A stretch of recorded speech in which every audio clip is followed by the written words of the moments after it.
Hello, everyone, and welcome to Movie Mandates. This is the show where my brother and I force each other to watch movies based on a monthly theme. I'm Kelly. And I'm Andrew. And this month's theme was Indie-pendence Day.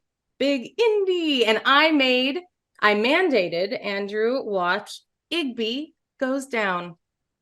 But before we get down to what Igby's doing, I don't know.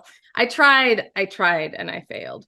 It is only fair that since I mandated that brother watch this movie, he gets to challenge me in a segment we call Trivial Trivia. Okay, I am ready.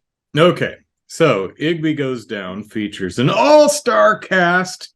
For real, though. Of stars. All of them. Yes.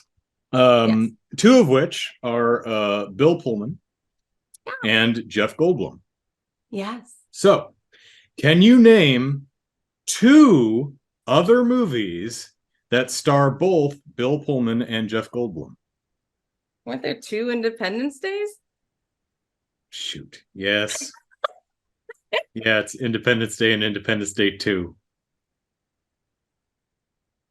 Is there another one? No, not as far as I could tell. I actually went through IMDb and cross-reference. I didn't see another one that they had in common, but I thought about that. I'm like, oh, hey, they're in Independence Day. I'm like, I wonder if they're in any more. Well, together. Independence Day 2.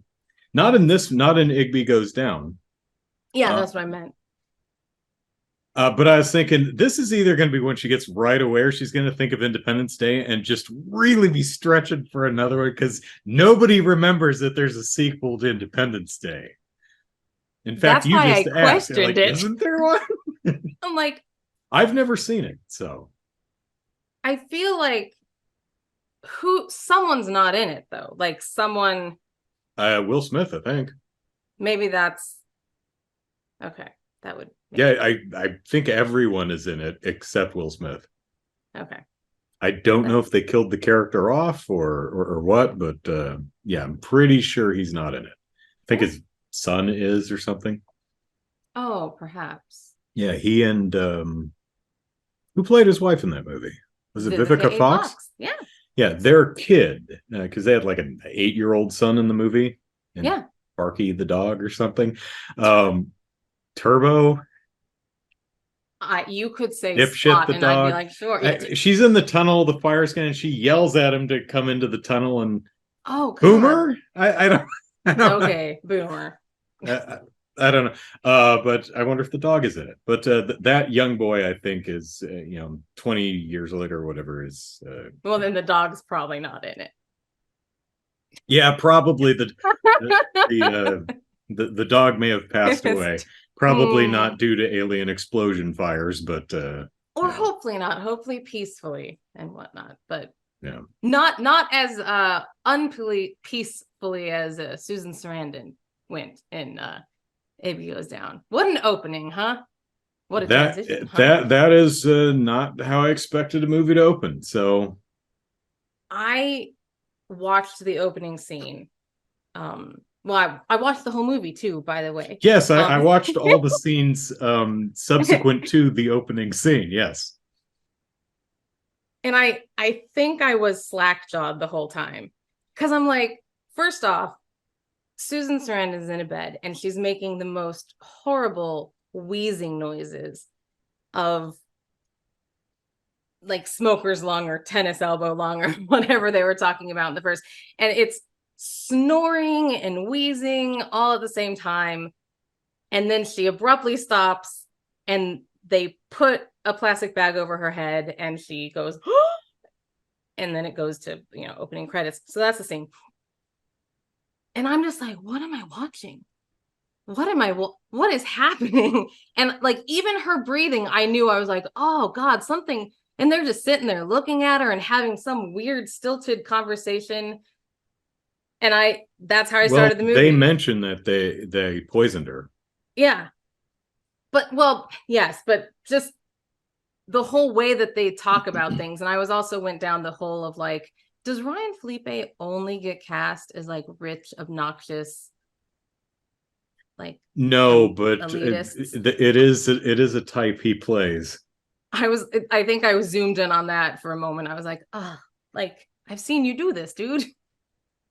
Well, I do it well. Isn't he play the character in the Dangerous Liaison remake? Cruel Intentions. Cruel Intentions, thank you. It was the John Malkovich part. Yes. I don't know that I've seen Cruel Intentions. I've seen Dangerous Liaisons, but I don't know if I saw the remake. And then they remade Cruel Intentions. There was a Cruel Did they? Intentions too. Crueler Intentions? Perhaps. Okay, so yeah, so that's the opening of the movie. Yes, and I want to point out that while one may watch this opening scene of two boys, one 17 and the other young 20s, watching their mother gasp her last breaths after they've poisoned her, then get impatient and suffocate her with a plastic bag, you might be thinking, what am I supposed to be, as a viewer, as an audience member, what am I supposed to be feeling here? What's the tone? Well, the film score is there to help you, and the film score is working very, very hard to make sure that you know that this instance of matricide is quirky and fun. So feel free to laugh. It's silly and hokey and goofy and fun. We're here to have a good old time. Bouncy, bouncy, boinky, boinky, doobly, dooby, dooby, doo. That's what the score is doing, and it's working overtime, going like, guys, I know this is dark, but this is a comedy. Dark comedy, sure, but have fun with this, okay? So, okay, score, I'll take your word for it. I think that you're right. And that's probably why I just was slackshot, because I was like, what am I experiencing? Mm-hmm. There's a lot going on in this moment. So, yes. Okay, so then we fast forward and yet rewind all at the same time, because then they go back in time to show who these people are. And yes. So he's his younger brother. I want to talk about that, not about Rory Culkin. So they do a flashback, and they do. So for those who aren't aware of the casting, how is his name pronounced? Is it Kieran? Kieran Culkin. I don't think it's Kieran. I just think it's Kieran. Kieran Culkin plays current day Igby, and they do a flashback to when he's like 10 years old or something, and that's Rory Culkin.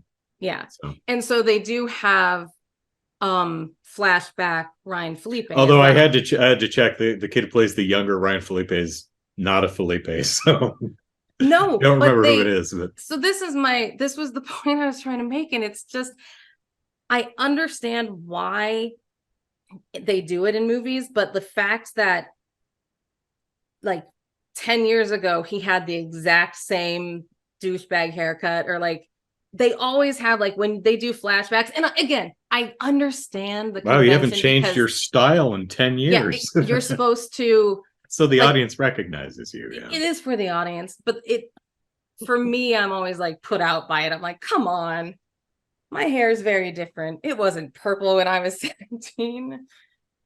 It may have been. I had a lot of hair colors at 17. Okay, so where do we go from here? There's a school. Well, not in order. Oh, I'm sorry. We're still in the flashback. Yeah. Well, no, I don't even want to go in order. Truly, I just meant neither is the movie. That's the thing. But the whole movie is vignettes, basically. Yes. Of life, of the core family, which is Ryan Felipe, Susan Sarandon, and Kieran Culkin. Okay, if I'm not mistaken, the movie current day. Yes. Takes place over the course of the summer, right? The summer plus, because he leaves his summer job with DH. So it's not. I had a really difficult time figuring out how much time was passed, because there would be like between scenes you're like, oh, I guess it's like a month later. Okay. Yeah. And it has to be because there's a The part movie that it's feels almost like it took Christmas place too. over like maybe 2 or 3 years, but I think it's I think it's like he's 6 months to a I'm year. 18, I'm almost 18. Okay, he's 17. But he seems to, did he ever become 18 at some point? How almost 17 was he? What's the time frame? I have to say 6 months.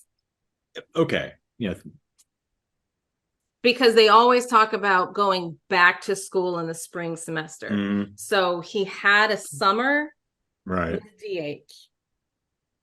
And then from that summer, he escaped and went to the random, girl artist loft. And which then is owned by DH, but which is owned by good DH. place to hide. You're really thinking that one through. Yeah, you're gonna work for your godfather for the summer. He's like, I don't want to. I will run away and I will hide in a property that he owns that he'll probably show up at some point, I would think, being that he is told that DH needs to be able to come and go freely and needs to not know you're here. Which, how on earth are you supposed to ever keep that up? That's dumb. But anyways, so the summer's over, he goes to her, but they always talk about, because he skipped the fall semester of school. And then the whole end of the movie is her trying to set him up to go back to school in the spring, which would be like the January, the next semester. So I would think it's somewhere between. But he ends up taking his GED, so yeah, right. But she's like, no, you're gonna go back. He's like, I don't need to go back. But so I think it's just half a year. So he must be a spring baby, because I don't think he turned 18. So I think that when he said almost or nearly 17 or nearly 18, he must have been lying. Like he does throughout the whole gosh darn movie. Yeah. Well, I mean, apparently that's what his name is derived from. And I don't know if that was made up for the film or if that was just an actual character, but essentially it's Igby is a play on a fictional character who, like, Iggy or something. Digby. Digby, and that he just couldn't get the name right. Yeah. But apparently there was this fictional character Digby who's, their character trait is they're a liar, and young Jason, thank you, was such a little, just lied about everything, so they called him Igby, the misstated name of a liar character.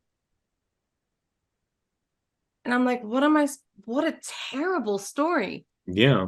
Like when you learn that story, it's like, oh, so you thought it was cute that he was such a liar that you gave, like, I don't know that they thought it was actually cute. I think everyone found it annoying. Yes, but and then he owned Igby. He introduced himself as such. So okay, let's talk about the movie. Let me not bury the lead here. I don't like this movie at all. Yeah, it took me 2 days to watch it. I'm glad I started it on Tuesday, because after about an hour I said, nope, I'm gonna finish it tomorrow. I don't want to watch any more of this. I gave up on the movie just like the editor and whoever wrote the score did. Remember how I was talking about the earnestness of the score in the beginning? Earnestly to communicate the tone of the film? Yeah. The score gives up on the movie about 20 minutes in. There's almost no score to this movie. There's occasionally like ambient piano, but even that feels like it gives up, because there's no transition between scenes. It's just like fades off, much like the editing. There's very little transitions here. It feels like to me it feels like both the score and the editing gave up on the movie 20-30 minutes in. The reason I don't like this movie is because I don't like any of the characters in the movie. They are not likable. They're all terrible people. Yeah. So real quick. Nothing wrong with the performances. I want to be clear. No, actually, wonderful performances all around, really. But wait, if you ever need anyone to cry in your movie, just hire Claire Danes. She's the best crier. She cried in what's the Christian Bale movie? Little Women. I love how it's Little Women, and I said, what is the Christian Bale movie? Well, because he kisses Winona Ryder in that movie, and then there's the string of spits. She cried in that movie, and it was like ugly but perfect. And then she cried in this movie. She gives good lip quiver. Yes, she does. So I agree with you and disagree with you on this movie. So here's the thing about the movie. I didn't enjoy watching it. I made it in one sit. I didn't like anyone. And it made me really angry because everyone seemed to be a bad person. Like there was, but at the same time, you're supposed to.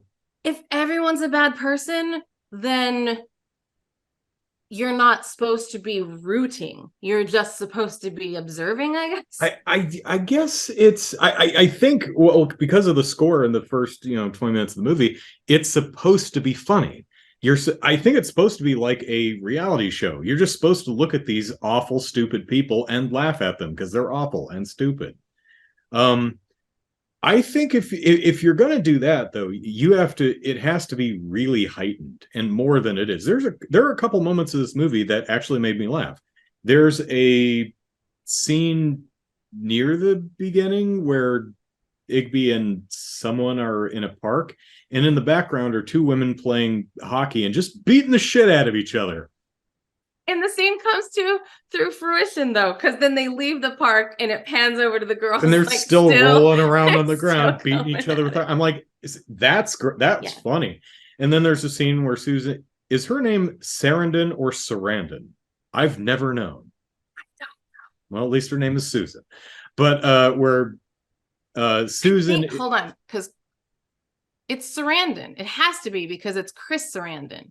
Not Chris Sarandon. It's Chris Sarandon. So Susan Sarandon. Okay, so Susan Sarandon. She has a scene where she's complaining to someone off camera, and the camera pulls back, and she's literally sitting on the maid's face.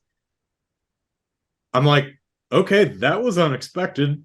That's the type of just weird out there humor that could engage me with the movie. Right. I enjoyed Rachel, Amanda Pete's character. Amanda Pete. Rachel, yes. When he's at the party, that Claire Danes is also Suki. Okay. Yeah. I'm actually remembering the names. It's amazing. I know. Where she's catering at. Yeah. And Rachel is using his wine or champagne glass as an ashtray. And he either doesn't notice or doesn't care. I'm like, he's gonna or forgets halfway through because he goes just because he's holding it, and because he's holding something like this, you're gonna drink it. And the end of his speech is to you, GH, because you're, a hypocritically whatever, moral. So here's my three things. That's not enough. Though. Yeah. The bit where Ryan Felipe drops his celery stick in was it Bloody Mary or something? Yes. Where he drops it on the floor. That was well staged. That had a nice comedic beat to it. Yeah. Yeah. That ice cream sundae looked really good. Yeah. I could have gone for one of those. I actually, each time I was like, I thought pardon me. I thought she was great. Everyone did great. Claire Danes? Yes. I thought, let me just use a pronoun and not tell you who. I thought Claire Danes did amazing in that role. And I think everyone did. But I don't understand how, because no one was fleshed out in the movie. Yeah. Like everything happened weirdly. So like I don't get her character at all. I don't get anyone's character. Well, her character, yeah, too. But like Rachel's character, even I liked her, but I don't think that I realized what a junkie she was at the beginning. No, like, I didn't get it either she was until a junkie. later. And then all of a sudden she and then when she goes to meet up with DH again and she's like putting makeup on her arm to cover, I was like, those are tracks. Like she's so when did that happen? He invited her to lunch to walk out on her. Is that what was going on? No, I think he invited her to lunch to be like, I think like to try to make it work. But then he saw her and all he could see was Igby. Oh, really? Do it. My read that was my interpretation. My read was it was just a pure power play. He literally made reservations at a lunch place and invited her just so he could stand up and walk out on her. That was my read. I don't mind that interpretation either. It's totally in character for him. It seems like something he'd do. Like the most dickish thing he could possibly do. That is a dick move, and maybe that's why my mind. Because I thought maybe he was trying, and he was like, "No, I can't." Is the last time we see Amanda Peet collapsed in the shower while Igby's trying to pee? That's the last we see that character, right? Yeah, and like she goes down because even hope she's okay. Because the movie don't care. Yeah, no. Everyone is just periphery. So the thing about the movie for me, I didn't take it so much as the comedy or the dark comedy that you did. Not that I thought that it was like a big dramatic piece. I thought it was more like highlighting the true ignorance of youth and like because I hated some of the choices he made. And then every now and then I'd stop and I'd think, and I'm like, I remember at 17 thinking, there's nothing I don't know. Like I do recall that feeling. Like there's nothing you could possibly tell me. And I remember, adults or parents or whoever saying things like, it's experience and you'll understand it when you experience it, like things that you can't possibly understand or however they said it. And I'm not being very eloquent at the moment. And you think to yourself, that makes no sense. I understand love. I had like whatever it is. You think you freaking know everything and you are dumb as rocks and you know nothing. And it's not until you're older that you go, oh, I was dumb as rocks. And I look at this as Igby was his mother, Mimi, so Susan Sarandon's character is Mimi. Was his mother a great mother? No, she was absolutely terrible. And his father, she's like the least terrible of all the people. I mean, at least she's not aggressively awful. Except when she sits on the maid's face. Except when she sits on the maid's face to yell at her. Which she's the comes most out of nowhere. And I know that this is she's kind of the most realistic. That's how like those at least in movies.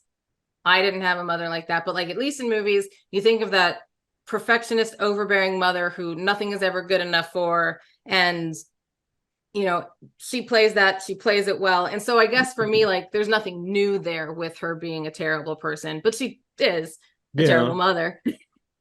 And so but Igby, the entire movie is just about him, running away from any sort of responsibility. And then he ends up going to California. And I'm like, or possibly thank God Florida. You're wealthy, because there's absolutely no way that this would have worked with. But then needs all these jobs all the time. So for me, you remember the movie Colossus? Well, right, because he's doesn't have any of his money. He just mooches off people. Yeah, he doesn't have any of his money, but until his mother dies, then because she writes him a check. Which was awkward. Yeah. And I'm like, isn't that done just like with the will reading and like everything's don't know that that's how it works, but yeah. I don't know. There was something about his father not having anything. Yeah. But his father, Bill Pullman, is committed. Yeah. And she says at the end of the movie that DH is actually his dad, which I don't know if that's true or not. Well, so that was the other thing so for me, like the whole like rebellion of the youth, and I know everything in his character. He also, I think that watching his father go down the whole of like depression and mental illness, and I think schizophrenia, didn't they say that that's what it was? And he kind of puts himself in a mental place to become that person, and then when he realizes that it was DH, it's like, oh, like I think he thought he was just going to have to follow his dad's footsteps, because he's also the second son and named after his not a father, by the way. Don't know if anyone caught that. No. Yeah, he's Jason Jr. and Oliver's the oldest son. That's right. And he's not even his son. So when she said it at the end, she's like, did you know DH is your father? And he's like, no. And she goes, oh, well, then I'm glad I told you. I thought to myself, that's so, of course he is. Like, yeah, see, now it makes sense. In a different movie, that would be hilarious. That kind of this deathbed confession. But before you poison it, did you know that DH is actually your dad? No. Well, glad I told you. Glad I told you before I died. That could have been really funny, but especially by that time, especially at this point, I'm like, you're just like, done with this no movie. And I am, because it was a frustrating watch, but I like it now in the same way that I like it now that it's over. In that now that it's over, I can pick out all the terrible things and just view it for the feeling that it gives you. That feeling of like, gosh, we were all stupid. We all thought we knew, and we don't even know anything. And hopefully all of these assholes in this movie grow out of whatever asshole phase they're in. But also, I was thinking about it because this came out in 2002, did we? Sounds right. And so, pardon me, I was in college still in 2002. I was 21 that year, and that's how old I am, guys. So anyways, I was 21 that year. And don't let our youthful looks deceive you. Absolutely. We're in our 40s. And I knew everything, what I was saying is, like, at that time I was 21, and I'm actually kind of happy I didn't see this, because I don't think I would have appreciated, or I would have probably appreciated it for the wrong reasons. Like in my youth, thinking that I knew everything, I would see this and be so, oh, Igby, you're so right. You are so I'm glad I don't side with Igby. Like, that I'm watching it as an adult and realizing it, I think, the way it was made. You see, I could get behind a character, a young character who either, or some combo of the following, has a really rough childhood with a father who is schizophrenic and is committed, with a mother who is a pain, an older brother who doesn't like him and is a pain, and growing up in a world where everyone sucks. I can understand, I can get on board with a character who, because of the environment they grew up in, they've learned that they can only rely on themselves. So the way that they navigate the world and the way that they act is based on, is entirely self-preservation. And they treat, every interaction is treated like, I need to do what I can to survive, because I can't trust anyone but myself. And also young characters, and a character who is young and thinks they know everything, but they don't. I don't have a problem with that. You can do good stuff with that. Where I have a problem with Igby is, while he does come from that, and comports himself in a self-preservation way based on the environment of his upbringing, he's also just a genuinely awful person. He's also literally an outward asshole. Yes, like he's attackful. He's not just self-centered. He doesn't just fail to look beyond himself. He is outwardly cruel to those around him, and he doesn't, have a monopoly on that. Everyone in this movie is just kind of shitty to everybody. But that's the reason why I just couldn't get behind any of the characters in this film, because they're all just, at heart, terrible people. I mean, there's just nothing for me to grab onto there. So the scene that upset me the most, and I'm sure you probably, the one with Claire Danes and in the cab, and then into the yes, I was, if I had notes, that would be on my notes to bring up, because I'm like, okay, so let me set the scene. I know that we haven't done a lot of scene setting. We've just done a lot of complaining, which is fine. We're just kind of jumping around like the movie does. Because the movie jumps around, and again, I experience the movie now as just a feeling.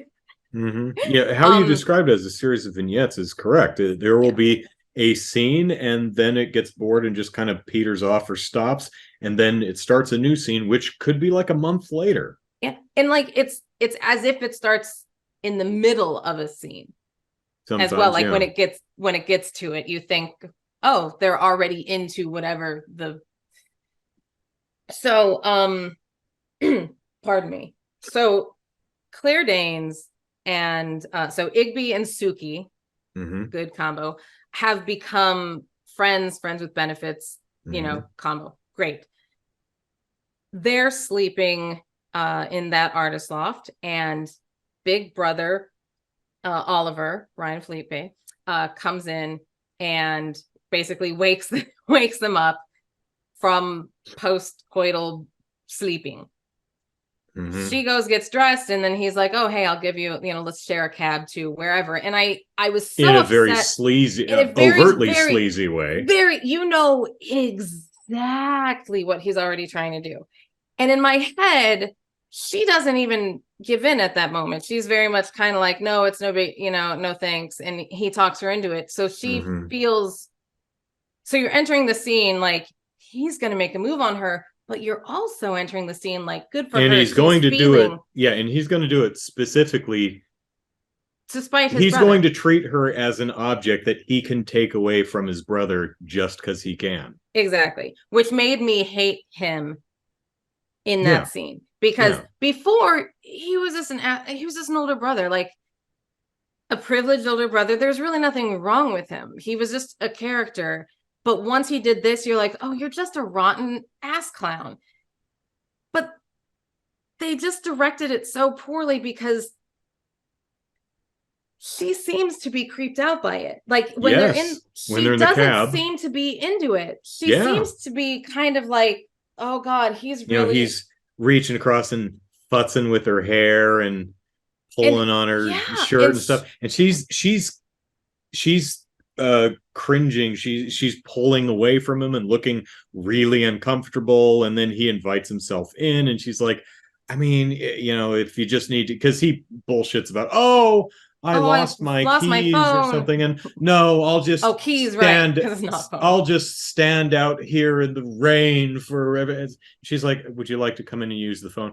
So he comes in, and then it cuts to them already having cocktails. Yeah, and then he's hovering over her and standing like right next to her, and right up all in her personal space.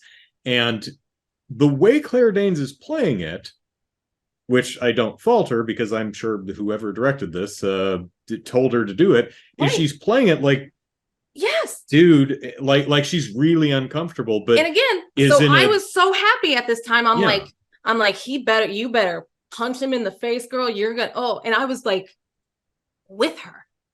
Yes. And then he goes in for a kiss, and she's like into it. Yep. And when she's talking to Igby later, she's like, yeah, I mean, he's close to my age and we get along. I'm like, I mean, fine. Maybe he's just a really incredible kisser. I don't know. I think they did more than kiss, but like, Well, I mean, once he laid lips on her, she's like, "Oh, well, I was uncomfortable before, but now I get it. Now I know. Smarm up, boy." Like, oh, it was so gross. yeah. But yeah, so that turned me off of both characters, because until then she was not good or bad. Again, just useless. Again, just young and dumb, and I'm just like, whatever. I can write that off. But then she became, again, like everyone, outwardly dickish. Yeah, and I think that this is just weird writing. Yeah. I don't know if they were going. I don't know what they were going for there, but it's weird and creepy, and I didn't like it. I think there were a few times that. I mean, was it supposed to be seductive and sexy? Was she supposed to be, was that supposed to be read as coy or demure? Because that's not how it came off to me. Or me. And like, at all. I was like it wasn't sex. There was nothing about it that was sexy. There was nothing, and it was so overt. It was uncomfortable. That's the thing, is if you're uncomfortable watching it, it ain't sexy. You shouldn't be uncomfortable watching something sexy. Unless you've got a very particular fetish. Okay, sure. Or you're watching something as particularly not your fetish. No. I guess that's true too. But it was upsetting. And it was like right kind of in the middle of the movie too. So it was poorly placed that you're just like, now I can't enjoy anybody's personality. But yeah, Igby just go, and then I don't understand Amanda Pete's character's arc, Rachel, in when she sleeps with Igby. Like, first off, she's older anyways. Like, you think that, like, Claire Danes is like, oh, we're not the same age. Amanda Pete's, up there and full on accosts him when he's sleeping. And I'm like, that seems out of character. He's there and he's like, oh, well, we're doing this now. Okay. It reminds me of Girl with the Dragon Tattoo, the movie. Well, one of them anyway. I was gonna say, unfortunately, I've only seen the American version. Oh, well, okay. The other one, I mean, it probably does in this one too, but I think I watched it before they made an American version. So I watched Girl with the Dragon Tattoo, and what's that character's name? Charlotte or something? I don't remember. But it's something that isn't American. Yeah. But she and an older dude are like teaming up to take down some other person. It's been years, I don't remember it, but at some point in the movie, she just walks into his bedroom, just whips off her shirt and climbs on top of him. I'm like, yes. What? Where's this coming from? What? Why? Didn't we just watch a movie? What, Jupiter Ascending? That like Ascending. It was the coming so overt and uncomfortable with, man, women these days. Just all trying to jump your bones. And we're liberating ourselves. Liberate yourself somewhere else. You're scaring me. Don't assert your sexuality at me, young woman. It's emasculating, and I don't like it. Can we talk about my other favorite scene, please? Okay, hold on. This has nothing to do with Igby Down Under. Igby Down Under. Igby Goes Down. Under. So does he? Well, maybe. So Igby Goes Down. There's a moment near the beginning of the movie, just so you know, that Igby is at military school and he's a new recruit, and they do a hazing thing. They put a sleeping bag or whatever over his head and then hit him with brooms. Now, here's the thing, by the way. Oh, and then he falls and they go, Igby Goes Down. And it's always fun when you get to say the name of the movie in the movie. But here's the thing. This is not the scene I wanted to talk about, but since you made fun of the name, I was going to talk about this now. When you envision what I just explained, boy, the potato sack over him, the kids around him hitting him with broom handles. My guess is that you envisioned hitting like a baseball bat, you know, against him broadside, like you're swinging a bat. No, they were using them like fire pokers, basically, and like hitting him that way. And I'm like, who that hurts you? Yeah, you could get a splinter. Poking him. They were like basically poking at. First they off, weren't smacking him. They were poking. They were, like I said, like a fire poker. They were poking him, and I'm just like, first off, holy shit, ouch. Pardon my language, but holy crap, ouch. And then also, no one does that. Like maybe one of them would have been like, oh, we're not doing it this way. Ooh, oops. And then, but like, anyways, that got me. Now here's my favorite scene. So we've talked about a lot of the characters in the movie. Another character in the movie is the best Rooney friend, Mara. Russell. Rooney Mara played. It's Lisbeth Salander. Lisbeth Salander. That's Rooney Mara played her in the American version. Because Noomi Rapace played her in the. I know. So here's the thing. Rooney. I knew you were looking something up, but I didn't know what you were looking up because I could see your face. I'm like, he's investigating something. Lisbeth Salander. That's her name. You were on it. You're like, I need to know. Kelly was of no help. So we've talked about a lot of characters. We've talked about Igby. We talked about or the peripheral characters. I mean, Claire Danes, Suki, Ryan Felipe. So there's another peripheral character named Russell. And Russell is an artist friend of Rachel, played by Amanda Peet. And he is someone. Think he's just a drug dealer? I mean, I think the artist thing is a bullshit. Yeah. I think, yes, he is a drug dealer. And which, like, I think is supposed to be a joke. I think. I was like, every time I laughed, I like you said at the end when she delivered, oh, DH is your father, you're just like, nothing else was low enough to make that funny, or nothing, bad tone. Russell's the drug dealer. Every now and then Igby has to stay with Russell. Like, it's just another one of those places to crash, and he acts as a runner for the bit over the Lucky intercom. Charms? No, not with the Lucky Charms, but when he's trying to give the password, he's a girl from Montana or Ipanema or whatever. It's like, what? That's some guy saying that he knows a girl from Montana. It's like, oh, the drugs. It's like, okay, that was pretty funny. Because he's standing out in the lobby with some other woman, some old woman getting her mail. From the mail cubby. She turns around, he's like, so that was funny. I enjoyed that. Yes. So he crashes at that house from time to time. So one of the vignettes is a drag queen. Oh, the Lucky Charms bit. Yeah. Igby up from sleep. I want to be very clear. Igby is on a mattress in the middle of a room, which I get because he's just crashing, but he's sleeping. All the lights are off because you see the light from the refrigerator, and this drag queen wakes him up and is like, where's my Lucky Charms, whatever, and gets all angry and then storms up. But not in an Irish accent. Who stole me Lucky Charms? Yeah. Oh my gosh. Not that kind of comedy.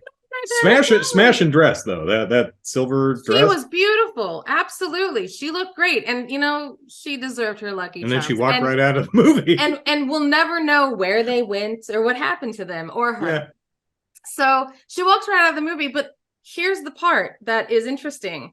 The camera then pans back to just woken up Igby and then pans out.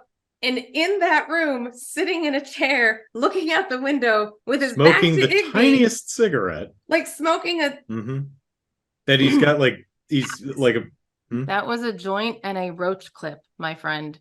He was smoking a joint and holding it with a roach clip. Okay. Ding. Okay, so that was not a visual gag. That was just a bit of drug paraphernalia that I'm ignorant of. Correct. Oh, okay. I thought it was I thought it was. It was a turn. Because he's got like clamps or something. It is a clamp. It's like a little clamp. Like, you know, like clamps, a medical clamp. The medical clamps, yes. You know exactly the clamps. I'm like, he's smoking a tiny cigarette. But when there's a joint in it, it's called a roach clamp. Okay.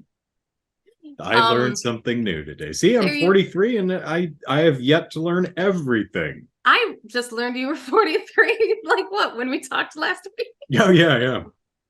I didn't learn. I just was remember. Reminded. Well, I mean, I guess I'm not 43 until your birthday present gets here. There you go. You have another couple months. The point is, or it should have it by the time this episode airs, at least. So Russell is sitting smoking in that chair with his back to Igby. So Igby's been sleeping the whole time. Russell's been just smoking a joint in the chair the whole time. That's odd enough to be just whatever. But then Russell, in this same scene, says to Igby, your brother came by and he wanted me to give you this, and this is for you. As if he initiated the conversation. But were you going to ever wake Igby up?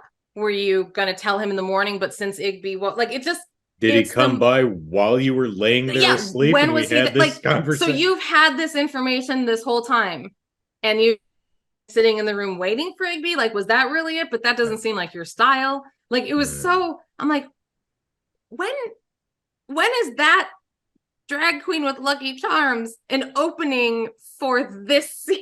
Did she ever get her Lucky Charms? In the middle of the night. I'm more invested in her breakfast than anything else. I was like, and then because that's a relatable motivation. Who the hell ate all my Lucky Charms? Well, you know, I used to box back in the pantry. I'll kill you. And this is real. That's why it's a joke, is because my ex used to put the empty Cheerios boxes back in. There's like 3 individual Cheerios at the bottom of the box. And I would be late on buying groceries because I don't eat Cheerios, and I open UC boxes and I'm like, great. Hey, how come you didn't buy more Cheerios? Because there's a box in the pantry. No. There's always backup box. Always get backup box because of late night snacks. There's boxes in the pantry. Oh no, they're empty. Well, then why are they in the pantry? Because some asshole. Because this is how it. Because in order to know that, he would have had to open the pantry, take out the box of cereal, see that it's empty, then put the box of cereal back in the pantry. And close it, though, because I would have noticed if it was sitting open, I'd have been like, oh, I should close this. And then when I took it down, I'd be like... take the box of cereal out, open the top, open the bag. Oh, nothing in there. Close the bag, roll it up, close the cardboard top, put it back in there, close the pantry door. It's like, well, why didn't you There's so many times you could have chosen another path in this scenario. So anyways, these scenes that we're telling you, from the beginning to end, there seems to be like no correlation. It's as if, you know, those improv games where you're a machine, or you one person goes in and starts making a movement, and the next person goes in and starts making another movement. Oh. Or making a sound, and so you all make the kind of big whatever. It's like that's kind of what it is. Interpretive dance thespian but it's like after warm-up thing but after so long, like the front people just kind of like go away in this movie. I mean, so it's like it seems like a different crew of people, or like different minds were doing each scene. Like it had, like it's as if like every scene from the first thing to the end, it somehow got there through this weird thing. But like how this ended up there, it's like the game of telephone. You know, you say elephant and then it comes out cat tower. Yeah, performed well, beautiful. But what I think is supposed to be an emotional gut punch, where, because we start the movie, we know that the kids kill their mom. Okay. Assisted suicide. She has cancer. She's dying. They force feed her a bunch of poisoned yogurt or something. Yes. and apparently the strawberry yogurt, was funny too. She doesn't like. Like, okay, yeah. And so she passes away. and or we know that that's how we start the movie. We know they kill her. Then we spend the entire of him being this aloof, uncaring jackass who doesn't care about anyone but himself and is outwardly cruel to others. And then we get back to where the beginning of the movie, where we start at the beginning of the movie, where they poison their mom. At the bedside table passes away, yeah, and he breaks down and hugs her corpse in the first genuine, well, one of the first major displays of emotion that he ever has. And I think that's supposed to be an emotional gut punch. And it, for me, it just landed, performed well, lands completely flat. Yeah. But at this point, I'm like, it was because you're like, whatever. Dude, because and the thing that got me, because he goes, and I felt it again, I didn't like well or anything, but I felt it. I was like, because the first words out of his mouth is "I'm sorry," and the thing that he said to her before she died is "I'm never going to apologize," you know, or whatever. And then like the first thing he says is he's sorry, and I'm just like, he's going to now have to live with that for the rest of his life, and that sucks. Like I was just kind of like, that. Susan Sarandon asking for a baby refill on her champagne or wine or whatever the hell she's drinking, and then he puts it in a glass bigger and she's baby. Bigger baby, fills it up to the top. That was pretty funny too. And like, I guess I might change my. You were onto something, I guess, at the beginning when we started talking about this, that she really is kind of the best of the characters. All of the comedic stuff does come from her. Not that that's what makes her, but like, I mean, it's hard to say. We don't know enough about her from her early years. Right. It could easily, I mean, I could easily read her as she's recognized the shit hand she's been dealt, and she's just, I don't care anymore. I'm just gonna drink my wine and pop my pills and enjoy what time I have left. Yeah, she's a bit of a. She just doesn't seem to care. Unlike other characters, she's not outwardly cruel. She just doesn't really care. Yeah. And it could possibly be my husband's schizophrenic and is committed. I'm batting 0 on both of my children. Everyone else in the movie's terrible. So I have cancer and I'm going to die. So you know what?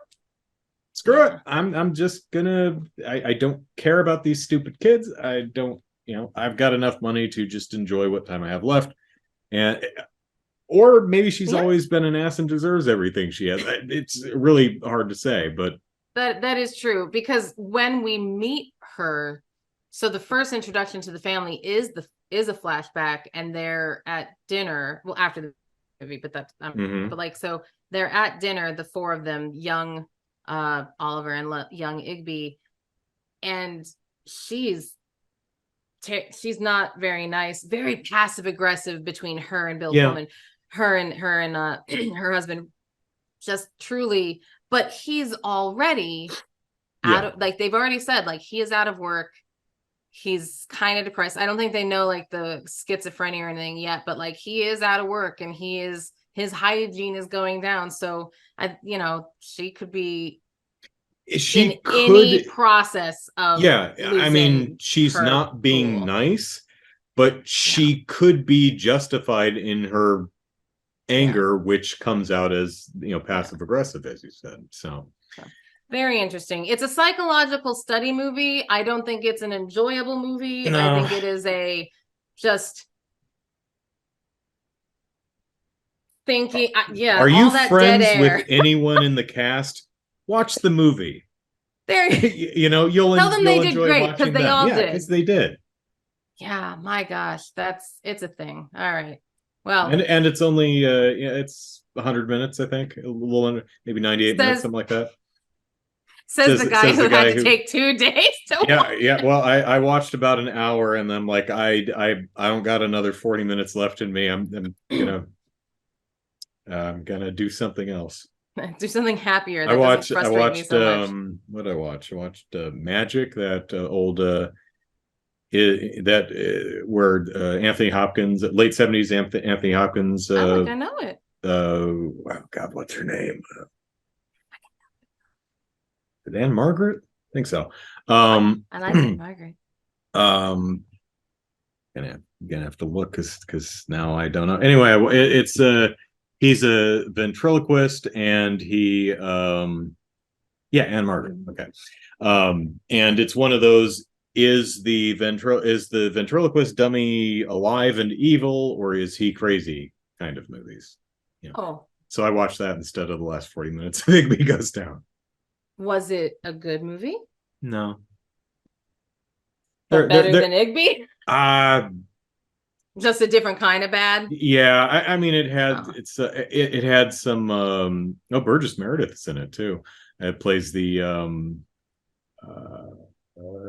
his agent.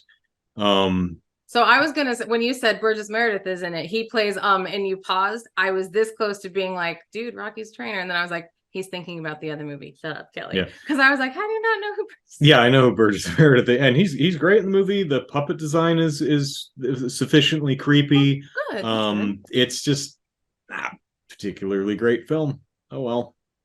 So is the doll creepy at least? Yeah. It's a sufficiently creepy wooden ventriloquist dummy. So yeah. All right. Fun. So if you want to be disappointed again, go ahead and watch Magic. Yeah. Amazing. Well, but we did it. We watched it. We did. I'm glad I've finally seen it. And there you go. So today's episode has come to an end, but the fun does continue. Okay. Oh, your headphones back on. But the fun continues next month because we have a new theme, and it is Cars, but not Disney. That's the stipulation. Yeah. So, Andrew, what is your mandated movie? Okay. I'm so excited. I mandate that we watch Sorcerer. Okay. Good. I need more. Yeah, you might think, okay. I don't know why it's called Sorcerer. I was trying to remember the name of the movie. I'm like, in IMDb, I'm like, so this is one you've seen? I have not seen this movie. This is a film it's one of those I've wanted to see it for a long time and just never did. The premise of the movie, Roy Scheider's in it. He and some others, for some reason, have to drive a rickety truck full of leaking nitroglycerin through the uneven terrain of a jungle. So it's one of those tense, we have to move this bomb from point A to point B without blowing up. Okay. It's directed by awesome. I love William that. Friedkin, the guy who did Exorcist. Yeah. Live and Die in LA, French Connection. The chicken wing one that you watched on monthly movie mini, Killer Joe or something. Killer Joe, yes. I'm pretty sure he directed Joe, that. Joe. Yeah, I think you're right, because it was someone who. Well, this is very interesting. I look forward to watching it. And if you would like to watch it too, check the description to see where it is currently streaming or available to rent. Okay, until then, you can watch Movie Mandates on YouTube and listen to it in podcast form on iTunes. And if you enjoy the show, you want other people to listen to it so that you can talk about it, go ahead and like and comment. And if you're listening on iTunes, rate and review. Much obliged. Thank you so much. So with that, I am Kelly, and you can follow me on Twitter at @Isengard. And I'm Andrew. Follow me on Twitter at Andrew Eisen. And we do hope you enjoyed this episode of Movie Mandates, and we will see you next month with another mandated movie. Bye. Bye.